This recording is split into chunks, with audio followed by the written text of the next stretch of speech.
So step number 1, decide to develop the habit right now, the habit of focusing on what's right in your world instead of what's wrong. The habit of focusing on what you do have instead of what you don't have in a situation. And as basic as that is, and as long as you know it, you've got to make it a habit. Because those habits form the chain of your ultimate character, of who you become and how you end up living your life. We've got to condition ourselves, because if we don't, we'll go back to the automatic state that most people live in today's society. The way to develop the habit is to go on a mental diet. I did this several years ago. As positive as I was going through unbelievable pain at the time. I had some major disappointments and frustrations. I felt like I'd given it all.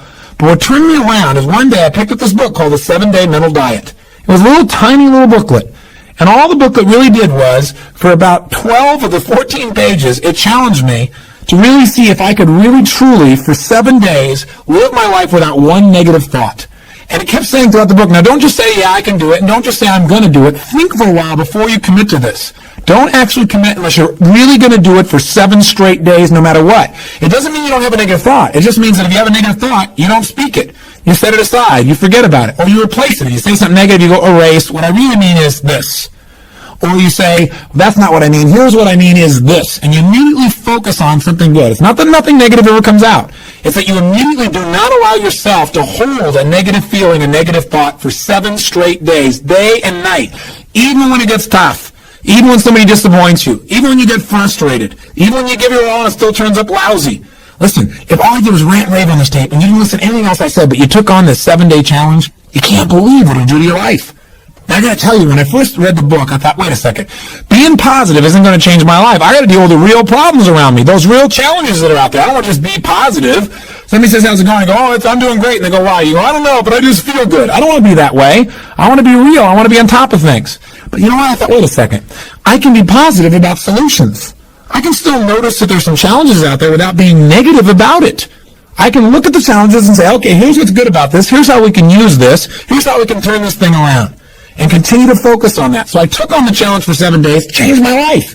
Now, by the way, one of the keys is you have to have 7 straight days of being absolutely positive. Not one negative thought, not one negative expression that you hold on to. Got to let go of it immediately. If you do not do this, if you're 3 days into it and you do well, and then you have a bunch of negativity, you got to start over. And you know what? After you go about 4, 5, 6 days in a row doing really well, something major negative is going to happen. How's that for some positive programming? But what it is a test to see how committed you really are. I'll tell you something. After 7 days, you feel like a different person. People around you respond to you like you're different as well. All you want to do is establish the habit of noticing what you do have instead of what you don't have. Noticing what's great about a situation versus what's not great. Focusing on solution instead of problems. That's what changes your life. Here's key number 2. Instead of judging yourself and others, decide, remember these are decisions, decide right now to become curious instead of judgmental. But remember, when you find fault in other people, when you start noticing constantly how they've wronged you, how this person is not good enough, or they're too egotistical, they're too proud, or they don't really care about people, as soon as you start judging other people, you just got to remember something. If you start judging other people, you can also start judging yourself intensely. If you're angry at other people, there's a very good chance you're angry at yourself as well. Maybe you perceive more and judge less. Maybe instead of finding fault with other people, without really thinking about what they've gone through to be where they are this day, maybe you can get really curious about what's making this person be in the state they're in. Or what's the motivation behind this person's anger. For example, a lot of times we think somebody's being negative or angry or we're frustrated with them, but we never bother to find out what's really going on. I know myself, I was at a party recently, and I fell prey to this. There was a woman who came to the party. Everybody behind her back was saying, how unbelievably egotistical this woman is, how negative she was. But you know what? I sat next to her at dinner time, and I got a chance to really find out who she was. I got curious about her. And I began to find out about all the pain she'd been through in her life. When I realized was this woman was just barely hanging on to her life. She doesn't even know that people care, but she was so afraid of being rejected that she put out this ego because she didn't want someone to reject her, so she figured she'd reject them first. And I got a chance to really know her. She's a wonderful person. I'll tell you something else we've got to be careful of that ties in with this, of our being judgmental. Out of our fear of having heroes in our society today, we seem to try and consume them and destroy them as quick as we can. We try to find something that's wrong with our heroes because, boy, we don't want them to know Jim Jones. We don't want them to know Jim Baker. Remember, we got to judge less, perceive more. We got to get curious. Instead of living in a society where we're so afraid to believe in anything or anyone that we believe in nothing at all, and we lose our power of positive thinking. We try to protect ourselves from things we maybe not even need to protect ourselves from. But we live in a society where we try and destroy our heroes, where we take somebody like Barbara Walters, incredible broadcaster, a woman of incredible integrity, who gets nailed by one person in a book, and it's in every newspaper across the land, how she probably stomped on people to get where she was. That's absurd. Martin Luther King, after he's passed on, somebody comes back and stomps all over his career and his reputation. Is that the society we want to live in? Any person who takes glee in watching another person's pain will experience plenty of pain themselves. Remember the quote, "He who is without sin, let him cast the first stone." The bottom line is, if you go looking for brown, you're going to find it anywhere you look for it, in others or yourself. Free yourself from the disease of making others wrong, and you'll free yourself from the disease of making yourself wrong. You have a lot more energy to create solution instead of problems. It's part of the power of positive thinking instead of falling for the destructive power of negative thinking. If you want to get curious, just ask yourself, what do I like about this person? Wonder what's going on with this person that would make them feel this way. How could I help this person? As you ask these kinds of questions, you may learn something about how human beings operate, about their motivations, maybe even some things about how to support yourself as you try to support others. Remember, get curious instead of judgmental. Here's key number 3. If you really want to develop the power of positive thinking as a habit, as a lifestyle, as a strategy for success, then decide right now to find something to appreciate from any seemingly negative person or situation. And develop the habit of giving compliments. See, if you really want to have some more positive feelings in your life, you got to keep focusing on what's right. You got to get curious. And most importantly, you got to find something to appreciate even in the tough times. Because in reality, as we've talked about so often before, the toughest times in your life sometimes provide you with the real resources to change your life. So what we've got to do is find something to appreciate. Not someday when things work out. We've got to appreciate where we are right now. And this is something I talked to my daughter Jolie about today. Because she's in an experience today where I thought, well, gosh, she's not being very positive. I'm going to talk about positive thinking. Because she came in to see me and she's feeling really sad. She's feeling really down, feeling really frustrated. And you know what the problem is? The problem is she tried out and won the right to be amongst 3 girls who danced in the Electric Light Parade at Disneyland.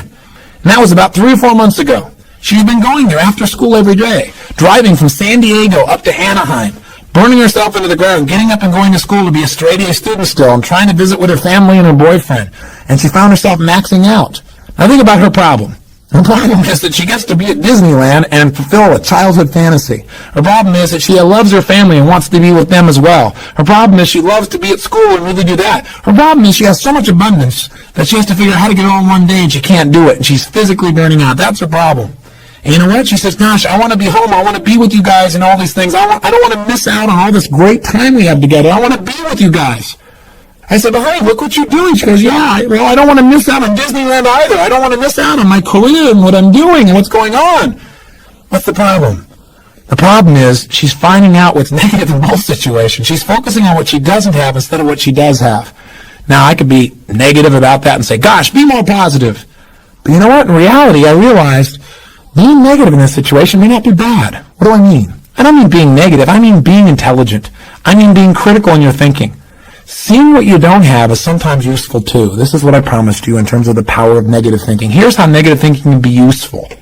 I sat down with her and I said, honey, let's look at the advantages and disadvantages of both. Let's not just be positive. Let's look at it. The whole thing is positive. Let's know that no matter what you choose, you've won. You have what most people dream about. But for a moment, let's be a little bit critical. What do you love about Disneyland? What's great about it? What is it giving you? And let's ask the question that maybe we don't answer at times when we're just being purely positive. What isn't it giving you? What are you afraid about? What are you missing by being there? What's great about being at home more? What's great about those things? What's not great about that? Be honest. If you were there, what might happen that's not good? What might you miss out on? And you know what? By getting her to use both positive and negative thinking, or to be more accurate, positive thinking and some critical thinking, looking at what isn't there for the moment, what she is missing out on, and allowing that pain to motivate her, she was able to clarify what's most important in her life and what's the best way to do that. And she came up with a plan that totally empowered her. And after a couple hours of conversation and fun, she looks better than she has in about 6 months because she's finally resolved what's most important. And sometimes just being positive and keeping a stiff upper lip isn't enough. Sometimes you got to stop and say, I am positive. I'm going to approach this from a positive way. I'm going to stay in a positive state. But I'm going to ask some questions some people may think of as negative, which is, what isn't working? Because if you're not willing to look at what isn't working, you can get yourself in trouble. So when I say number 3 is, develop the habit of noticing something you can appreciate out of the situation, even something that seems to be negative. What I mean by that is find out what's working, but also appreciate what isn't working. Appreciate it enough that maybe it creates enough pain for you to want to make a change. Hey, being purely positive all the time is not the ultimate solution. Being purely positive 98% of the time to me is the solution. Remember our steps. Number one, you're going to focus on how it really is. And that's what we did today. Joey and I sat down and said, let's see how it really is. And let's not just be positive. Let's stop for a second. How is it really? What's good? What isn't good? What's great? What isn't great in this context? Everything is great, but comparatively, what's great? What's not in both situations? Now, how do you really want it? And you decide how you want it. Now, what are we going to do to make that happen? And she began to take actions that have changed her life. Probably will affect the direction of her life, maybe even her career. And she feels joyous and excited because she went through the steps. That's the balance between positive and negative thinking. But one thing you got to remember, you're going to spend most of your time being positive. Once you see how it is, that's it. Decide what you want and make it happen. Don't keep going back and saying, oh yeah, but it's not working. See, balance doesn't mean you spend 50% of your time positive and 50% of the time negative. Remember, balance on a human scale is a little different. Negative experiences are dense, and it doesn't take a lot of those focuses of negative to weigh a lot in your life. Make sure your focus is primarily positive, but at times, at special times that you designate, you're going to say, hey, what isn't working? And allow that pain to drive you to do something that's very positive. That'll change your life. Here's key number 4. Decide not to be perfect. You say, what? I said, decide not to be perfect. One way to make sure you're negative is always trying to be perfect. Because you know what? You're always going to notice you're not. Because you're this thing called a human being. When I talk to my daughter Jolie, and this girl works so hard to be perfect. Everybody seems to love her. She's a straight A student. She wants to be the very best at school. She wants to be the very best at home. She wants to be the very best at business. She wants to be the best at everything. And I'm trying to be the best constantly. In the past, she always noticed what wasn't perfect, and that created pain. So you can't do that. You're going to screw up. You're going to be negative. Things are going to happen where you don't follow through on what you know. You're going to make poor decisions. You're going to say things you shouldn't say, do things you shouldn't do, mess up like you shouldn't mess up. But you know what? When that happens, instead of being negative and beating yourself up and saying, boy, here's another example of me sabotaging myself, decide what you do want.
And say, you know, I'm not perfect, but I am good. And what makes me good and what makes me great and what can make me excellent is as soon as I notice I'm not on track, I correct it. And I get better.